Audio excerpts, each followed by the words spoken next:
সন্তানের আবদার কি কোনো মা ফেলতে পারে? তাপমাত্রা ৪৮ হোক আর ৫০ হোক, যত যাই হোক, শরীর যত খারাপ লাগুক, অসুস্থ লাগুক, সন্তান যখন দাবি করে খেতে চায়, তখন কিন্তু কোনো মা আর বসে থাকতে পারে না।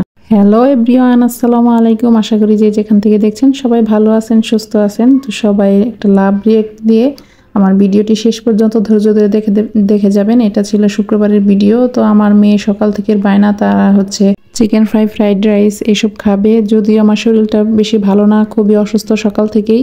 তো ভাবছি যে আজকে কোনো রান্না করব না, হয়তো একদম নর্মাল সাদামাটা কোনো খাবার, অথবা বাবুর আব্বু বলতেছিল আজকে সেই কিছু একটা রান্না করবে, মানে কোনো ঝামেলার মধ্যে সে যাইতে চাচ্ছে না, ভারী কোনো খাবার না। আর আমার শরীরটা অনেক বেশি খারাপ। কিন্তু ওই যে মেয়ের বায়না বলতে কথা, মেয়ে তো সকাল থেকে এই কথাটাই বারবার বলতেছে যে তার খুবই খেতে ইচ্ছে করতেছে এই খাবারগুলো। কিন্তু আজকে যদিও অনেক বেশি গরম, মানে শুক্রবারের দিনটা অনেক বেশি গরম ছিল, অনেক রোদ ছিল। তো কেয়ার করা, মেয়ের আবদার রক্ষা করার জন্য আমি অসুস্থ শরীর নিয়ে কিন্তু রান্নাটা করে দিলাম। কারণ আমি জানি যে মা যতদিন আছে বেঁচে, ততদিন কিন্তু এই যে মেয়ে বাচ্চাদেরকে এইসব মানে করে খাওয়াতে মায়েরও বেশি ভালো লাগে আর সন্তানেরও ভালো লাগে। আর যখন মা থাকে না দুনিয়াতে, একটা সময় হয়তো আমি ইনশাল্লাহ থাকবো না, একটা সময় তো থাকবোই না, কারণ সবারই তো মারা যেতে হবে। তো তখন দেখা গেছে আমার মেয়েদেরকে আর কি এভাবে রান্না করে খাওয়াবে, তখন খারাপ লাগে এসব কথা চিন্তা করলেই। তো সেই চিন্তা থেকেই যখন ওরা যা আবদার করে তাই খাওয়ানোর চেষ্টা করি।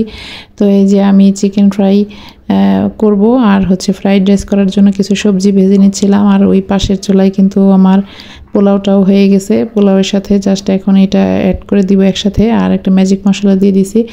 এখন এই যে নাড়াচাড়া করে এটার সাথে অ্যাড করে নিব। ডিম ভাজিও করে নিয়েছি, ডিমটা সুন্দর করে ঝোড়া করে নিয়েছি। এখন এটার ভিতরে দিয়ে নাড়াচাড়া করবো আর আস্তে আস্তে করে ভাজতে থাকবো। রাইসটা অলরেডি হয়ে গেছে ওদিকে, আর এইটা হয়ে গেলেই তারপরে আমি চিকেনগুলো ম্যারিনেট করে রাখছি, চিকেন ফ্রাই করে দিব। এটা মানে খাবারটা হচ্ছে এত বেশি রিচ খাবার, মানে গরমের দিনে খেতে ভালো লাগে না, একটু ঠান্ডা ঠান্ডা বৃষ্টির দিন হলে খেতে ভালো লাগে। কিন্তু ওই যে বাচ্চারা তো এটা মানবে না, ওদের যখন খেতে ইচ্ছা করে তখন আমি করে দেওয়ার চেষ্টা করি আর কি। যদিও শরীরটা খুবই খারাপ, মানে কোনোভাবেই আর এনার্জি পাইতেছি না কাজ করার জন্য, তারপরেও করতে হইলো আর কি। তো যাই হোক, এই তো ডিমগুলো মিশাই দিচ্ছি, ডিমের ঝোড়াটা। এখন এটার ভিতরে সবগুলো কাভার হচ্ছিল না কারণে আমি আগের যে পাতিলটা ছিল সেই পাতিলে আবার সবগুলোকে নিয়ে নিচ্ছি। তো এইটাতে মোটামুটি আমার সবগুলা সুন্দরভাবে হয়ে গেছে। তো এটা একসাথে করার পরে এরপরে হচ্ছে এটা আমি একটু দমে রেখে দিব বেশ কিছুক্ষণ। আর ওইদিকে চিকেনগুলো ম্যারিনেট করাই ছিল, এখন জাস্ট আমি একটু লেবুর পানির সাথে ওই যে আটার সাথে আমি মিশিয়ে নিয়েছি একটা ম্যাজিক মশলা, লবণ, এটা অ্যাড করে দিয়ে খালি কোনো মতো মানে তাড়াতাড়ি করে খালি ভেজে নিব। চিকেন ফ্রাই হতে বেশি সময় লাগে না, 7 থেকে 8 মিনিটেই কিন্তু চিকেন ফ্রাই খুব সুন্দর হয়ে যায়।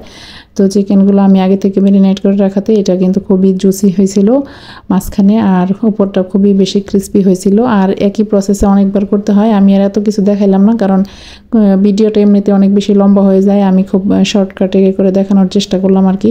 তো এই যে এইভাবে একবারে রেড ব্রাউন করে আমি ভেজে নিচ্ছিলাম সবগুলো। তো আমার মোটামুটি রান্না কমপ্লিট, আর এখন পরিবেশন করে দিচ্ছি। ওরা খাওয়ার জন্য অস্থির হয়ে গেছে, তো দুপুর হয়ে গেছে এদিকে। পরে এটা পরিবেশন করে দিলাম। আর একটু তো সাজায় দিলে ভালো লাগে, দেখতে খেতে ভালো লাগে, পরিবেশনটা কিন্তু আসল। আর এটা এভাবে সাজায় দেওয়ার পরে ওরা অনেক বেশি খুশি হয়ে গেছিলো। তো এই তো আলহামদুলিল্লাহ আমার আজকের খাবারটা রেডি মোটামুটি।